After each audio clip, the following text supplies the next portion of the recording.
pressões, tanto inspiratórias e expiratórias, no dano ao parênquima, né? Então, por isso que vem crescendo essa ideia de usar uma maneira de medir a pressão pleural, porque a pressão transpulmonar, ela é a pressão do alvéolo, né? A pressão da via aérea junto do alvéolo, menos a pressão pleural, né? Que é o que faz o alvéolo abrir na inspiração e fechar através da retração ou do relaxamento das fibras viscoelásticas do parênquima. Começou essa ideia mais no paciente em ventilação controlada com SARA, né? Será que essa PIP está realmente adequada para o paciente quando a gente faz uma titulação, né? Será que realmente essa drive impression não tem interferência da caixa torácica, por isso o paciente ter SARA, deve ser obeso, ter SARA e ter derrame pleural, ter SARA em uma região de colapso muito grande, né? Então, por isso, qual é a viabilidade de medir a pressão pleural? Difícil, beira do leito não dá. Então, métodos que se aproximam da pressão pleural e que a gente pode usar à beira-leito são métodos menos invasivos e o catéter esofagiano veio para ajudar a gente nisso. Aí vem um outro problema, onde é que eu vou ligar esse catéter? Onde é que eu vou medir essa pressão? Quando se media a pressão em sistemas hidrostáticos ao monitor, era difícil correlacionar as pressões com o momento da ventilação, né? Poderia ainda ter erro nos cálculos, né? É querer acertar demais em dois locais diferentes as curvas, né? Uma da pressão pleural, que é no esôfago, e a outra a curva ventilatória, para a gente fazer o cálculo da pressão alveolar na INS ou na ES, ou seja, a pressão de platô ou PIP, né? Para eu tirar da pressão esofágica, que é o mais próximo que a gente tem da pressão pleural, e aí calcular a pressão transpulmonar inspiratória, pressão de platô menos a pressão esofágica, ou a pressão transpulmonar expiratória, que é a PIP menos a pressão esofagiana, pressão transpulmonar expiratória, né? Uma eu quero olhar se tem muito estresse inspiratório e na outra eu quero avaliar se tem hiperdistensão pela capacidade residual funcional aumentada ou atelectrauma, né? Então, começou a aparecer agora a ideia de integrar essas variáveis na tela dos ventiladores, né? Cada vez mais a gente vai ver surgir ventiladores que têm portas onde a gente pode plugar esse catéter esofagiano e a gente ter as curvas em conjunto, para a gente poder, no momento exato, né, fazer a medida tanto ao final da inspiração, para ver a pressão transpulmonar inspiratória, e a gente sabe que hoje tem alguns limites de segurança, até 20 é seguro, né? A gente mantém isso, acima de 20 eu já posso ter lesão. A gente fazer uma pausa expiratória, e aí a gente vê a PIP e a pressão esofágica, calcula a pressão transpulmonar expiratória, e essa pressão tem que ser pelo menos, né? Começou a ideia de que ela tinha que ser até mais 10 em SARA, né? Ou até mais 2 a 3 em pacientes que não tinham SARA. Hoje a gente sabe que não, né? Depois do estudo EPIVENT 2, o que viu-se foi que manter essa pressão zerada, né? Ou até mais ou menos 2 seria o melhor momento dela. O que quer dizer isso? Se eu meço a pressão esofagiana e ela está em 10 e a minha PIP está em 5, né? Então a pressão alveolar expiratória é o 5 e a pressão pleural é 10. Então a pressão alveolar menos a pressão esofagiana vai dar negativa, né? Vai dar menos 5. Quando a pressão transpulmonar expiratória é negativa, está acontecendo enche na INS e colapsa na ES. Enche na INS e colapsa na ES. Está acontecendo atelectrauma. Aquela PIP não está adequada. Então, o que vem surgindo dessa ideia de ajuste da PIP nas situações críticas com a pressão transpulmonar expiratória. Então para que a gente mede a pressão transpulmonar inspiratória? Para não ter hiperdistensão com volume corrente excessivo. E segundo ponto, se eu tenho a transpulmonar inspiratória e a transpulmonar expiratória, uma menos a outra é a driving pressure transpulmonar, que a gente sabe que tem que ficar próximo entre 10 e 12 para estar seguro, né? Não basta a gente ter pressão de platô menor que 30, driving pressure menor que 15, porque eu posso ter situações que a driving pressure está 15 e a pressão, né, e a minha driving pressure transpulmonar está em 16, 17 e já está tendo lesão, mesmo com os parâmetros, né, mecânicos estando como protetores. Então, uma coisa que vem sendo integrada à ventilação mecânica, e lógico, tudo que está começando, todo mundo quer evidência.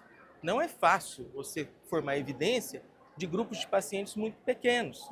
Então, vão surgindo os estudos e vão mostrando para a gente, principalmente os valores de referência, né? Para a gente ter um norte para fazer isso no dia a dia, né? Como já vem tendo muitos estudos em SARA. E agora o interesse vem maior ainda, né? Nos pacientes que passam para ventilação espontânea. Porque a ventilação protetora em modalidade controlada e na vigência de SARA não tem nada a ver com ventilação protetora quando passa a ter estímulo muscular, né?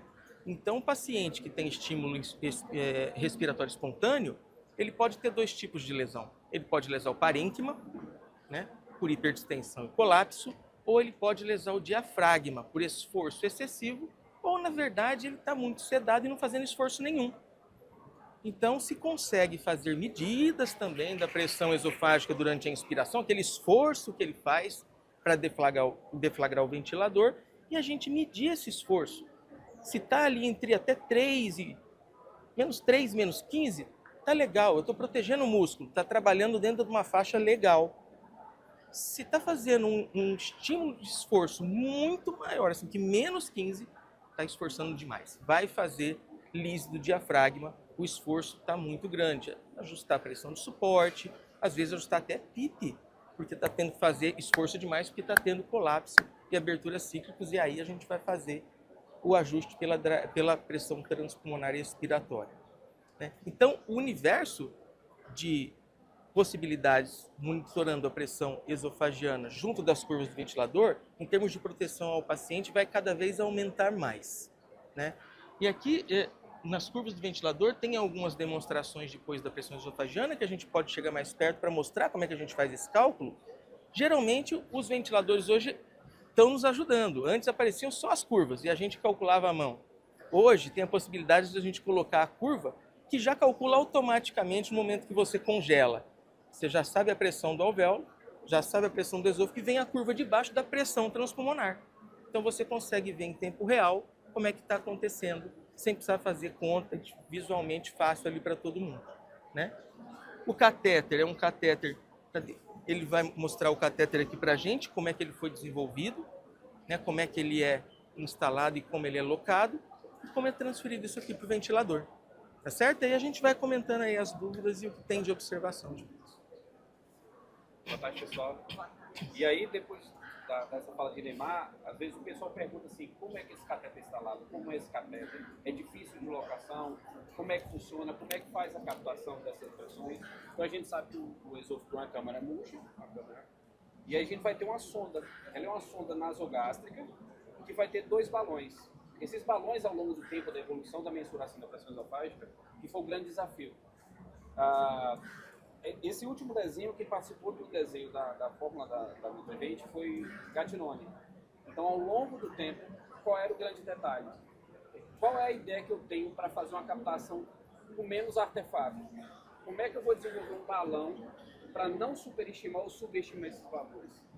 Então, Gattinoni falou assim, ó, vamos desenhar um balão maior, que tenha pouca interferência e que durante aquela peristalse esofágica tenha pouco artefato.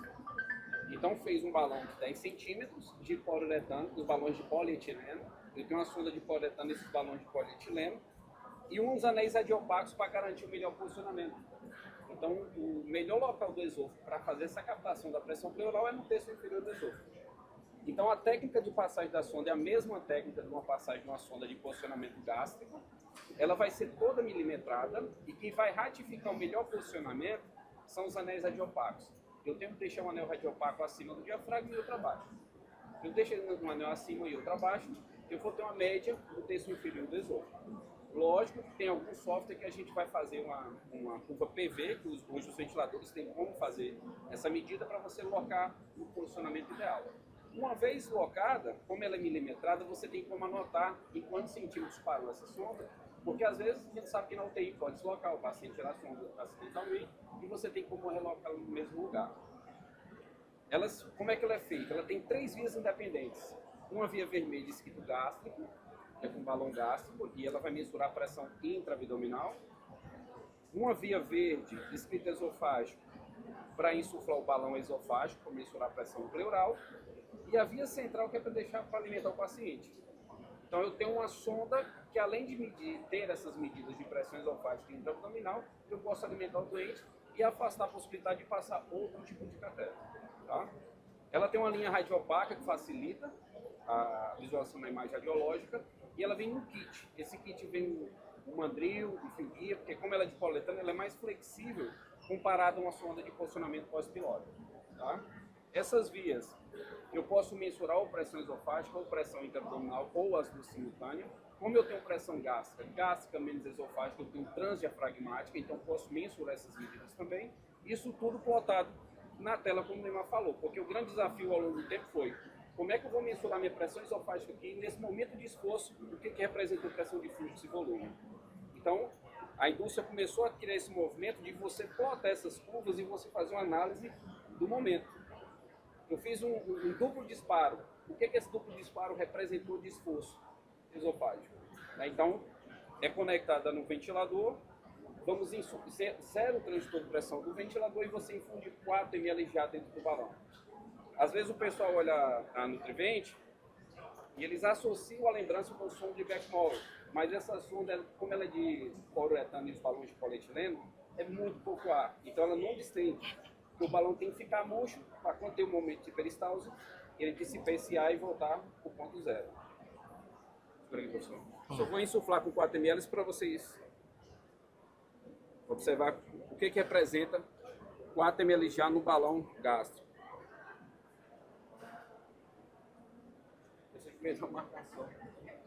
Perdeu a marcação, deu uma marcação. Mas eu acho que é esse. Esse aqui.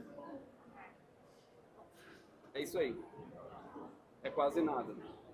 Nem parece que encheu, né? Só para ter a transmissão da pressão mesmo. Então não vai ficar insuflado nada dentro do estômago. Assim. E a pressão esofágica, então no momento que está alocada, ela está na tela aqui? Aqui, ó. Tá aqui, ó. A gente consegue acompanhar. Tem um simulação só uma tela. Então a gente vai ter a pressão de vias aéreas, pressão esofágica embaixo e a pressão transpulmonar do lado embaixo. Já. Aqui ela não fica assim, né? Porque eu estou estimulando aqui a mão, estimulando a pressão para vocês observarem como é que fica. Vamos fazer no mesmo vídeo, será que a gente consegue?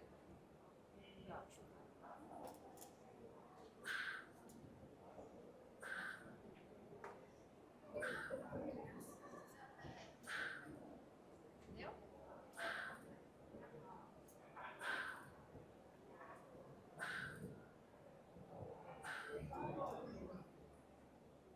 Conseguiu captar alguma coisa? E aí ela fica conectada no ventilador, tá? Se não precisa ter as duas vias conectadas, a não ser que vocês queiram ter a medida da transdiafragmática. Se eu quiser a medida isolada de pressão gástrica, eu conecto na via gástrica. Se eu quiser a medida isolada da pressão esofágica, eu conecto na pressão esofágica. E aí dá para vocês medir continuamente no ventilador. Para ventilação controlada, a gente vai ter benefícios de evitar hiperdistensão e colapso, né? Então a gente vai ver a pressão transpulmonar na inspiração, né, com lesão de estresse do parênquima, quando passa de 20 na inspiração. E a gente vai ver quando ela é negativa na expiração, PIP menos pressão esofágica, significa colapso. Então você protege contra as lesões causadas pela ventilação mecânica, né? Volutrauma e atelectrauma. Quando o paciente passa para a ventilação que tem estímulo espontâneo, a gente passa a ter as proteções também do parênquima, né? Que eu posso ter vila e posso ter pecílio. Lembra o esforço excessivo do paciente quando ele está fazendo aquele esforço danado, que ele faz uma pressão negativa abaixo de menos 15, isso pode provocar, né, a migração de líquido dos capilares para o parênquima, edema pulmonar, inundação dos alvéolos, e ele vai ter que fazer cada vez mais esforço e esse pulmão vai inflamar cada vez mais. Então você vai ter também um efeito protetor para o parênquima, vai ter o efeito protetor para o diafragma, para esforço excessivo ou falta de esforço, e a gente vai conseguir observar algumas assincronias com muito mais facilidade. Então, como a gente está vendo a incursão negativa do esforço que o paciente está fazendo, pela pressão negativa feita dentro do esôfago, quando ele tem uma deflagração, né? Às vezes a gente vê o esforço esofágico e nenhum ciclo é gerado. Então ele está fazendo esforço, né, que não está gerando ciclo. Esforço ineficaz. Isso no decorrer do tempo vai acabar com o diafragma desse paciente, ele não vai sair da ventilação mecânica. E aí a gente vai fazer um algoritmo de raciocínio. Eu preciso melhorar a pressão de suporte, preciso ajustar a sensibilidade, preciso evitar a telectrauma. Nós vamos fazer um mapa de possibilidades, porque ele está fazendo tanto esforço, né? E não está deflagrando. A outra coisa é olhar o tempo neural, né? Se ele está fazendo um esforço bem prolongado, né? A gente vê que às vezes o ventilador ciclou em pressão de suporte, porque o fluxo já baixou, mas ele ainda está fazendo esforço. Ele deflagra outro ciclo e faz um duplo disparo. Você consegue diferenciar muito melhor o duplo disparo com a pressão esofagiana do disparo reverso, que o disparo reverso não é o paciente que faz, é vibração do sistema. Então está tendo aqueles 2 disparos no ventilador, e fala, será que é duplo disparo? Vou aumentar o tempo INS, né? Porque o tempo neural dele está maior do que a ciclagem do ventilador. Se não tem deflagração negativa da pressão esofagiana, isso é disparo reverso, não é duplo disparo. Eu preciso olhar sensibilidade, líquido no sistema, hipersecreção, vibração, fluxo muito alto, broncoespasmo, outras coisas que geram disparo reverso, né? Então você consegue diferenciar muito melhor essas assincronias que são difíceis. Então, a gente está caminhando por uma monitorização multimodal da ventilação também. Não só em termos de pressão, né, propriamente dita na via aérea, mas também a mais referida ao parênquima, ao estresse do parênquima, que é a pressão alveolar menos a pressão pleural, e o mais próximo que a gente tem é a pressão esofagiana. E isso integrado na tela, como a gente vê, né, as pressões ventilatórias, a pressão esofágica e a transpulmonar já está aqui. Então a gente já consegue enxergar na INS, uma menos a outra já vai sair em valores aqui, né? A gente quer no máximo até 20 na INS, e quando está no momento da expiração, se a gente faz uma pausinha expiratória, ela tem que estar em 0. Eu sei que a minha PIP está adequada, não está tendo de-recrutamento a telectrauma nesse momento. Se estiver tendo, o ideal é que a gente ajuste essa PIP até o momento em que a pressão transpulmonar expiratória fique em 0. No máximo até mais 2, não passar de mais 2. O Epivent mostrou isso aí pra gente, né? Que os pacientes que têm um Apache mais baixinho, os pacientes menos graves, eles têm muito mais benefício desse ajuste, né? Por que isso? Porque por ele estar menos grave, ele tem mais interação, né? Então, ajustar essas variáveis com a pressão pleural se torna mais benéfico ao paciente do que aquele paciente com Apache muito ruim, né? Então, para os pacientes que estão melhorando, a gente protege mais o pulmão dele, né? E deu esses valores para a gente. Não é mais 10, então é 0 a mais ou menos 2, não passa disso. E a inspiratória até 20. Se estiver muito acima de 20, está hiperdistendendo. Vamos diminuir a pressão de suporte, vamos ajustar a PIP, que às vezes é PIP demais também. Então, a possibilidade da gente proteger o paciente, ela é infinita. Tá muita coisa aparecendo, integrando coisas ainda além da pressão esofagiana. Estão fazendo associações agora, né? Estão fazendo associação com transmissão elétrica, né, diafragmática, então estímulo elétrico, transdiafragmático. Estão fazendo correlação da pressão pleural com a pressão venosa para saber a pressão transmural do sistema respiratório no sistema cardiovascular, né? Então, a possibilidade de abertura ainda é infinita, e eu acho que só vai crescer a partir do momento que, facilitando, todo mundo começa a usar e passa a ter muito mais experiência com o método. Se quiserem depois se aproximarem para ver as curvas, fiquem à vontade, e a gente fica aqui para responder alguma dúvida ou coisas que surjam, tá bom? Eu fico agradecido de ter tanta gente para ouvir de pressão esofágica, porque quando a gente começa a falar, né, tanta pressão, né, pressão transpulmonar INS, pressão transpulmonar ACE, né, drive empresto transpulmonar, todo mundo fala, meu Deus do céu, é só conta, né? É só conta, não quero saber. Na verdade, isso é para a proteção do paciente. Para quem gosta de proteger os pacientes, quanto mais ferramenta a gente tem, como é um monitor, aquela coisa, né? Ah, mas diminui mortalidade? Espera aí, é um monitor. Não adianta nada eu monitorar, não saber o que está fazendo ou não agir em cima daquilo. É a mesma coisa de querer falar que o Songans não baixou a mortalidade. Não, monitor nenhum vai baixar a mortalidade. É a atitude que você tem frente às medidas. Ok? Obrigado, pessoal.